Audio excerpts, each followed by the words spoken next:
দুধ চা খাওয়া শরীরের পক্ষে খুবই খারাপ। হ্যাঁ, তবুও আমরা দুধ চা খাই। আচ্ছা,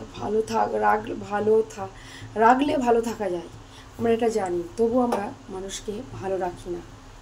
হ্যাঁ, কোনো একটা ছেলে বলো যে কোনো একটা মেয়ের ক্ষেত্রেই হোক, আমি যদি ধরি কোনো ছেলের বউ আছে, বাচ্চা আছে, তা জানার সত্ত্বেও আমরা তার সঙ্গে যেন আমরা এমন নাটক করি, এমন টাইম পাস করি।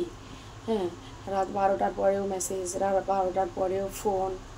কিন্তু সে কি একবার ভাবে না যে আমিও তো একটা মেয়ে, আমারও স্বামী আছে বা আমারও স্বামী হবে, যার আছে সেও করে, যার হবে সেও করে, বয়ফ্রেন্ডও আছে, তবু অফ টাইমে সে আবার টাইম পাস করার জন্য যার বউ আছে, বাচ্চা আছে, তার সঙ্গে 12টা একটা মেসেজ করা, ফোন করা, এটা কেমন কেমন ধরনের অসভ্যতামি। এখন মেয়েরাই মেয়েদের শত্রু, জানে যে তার পরিবার আছে, সেই করে, তবু তাকে জিজ্ঞেস করছে তুমি খেয়েছো কি না, তুমি ঠিক কোথায় আছো। আরে ভাই, তার খোঁজ নেওয়ার জন্য তো তার বউ আছে ভাই, তোমার এত কিসের মাথা ঘামানো।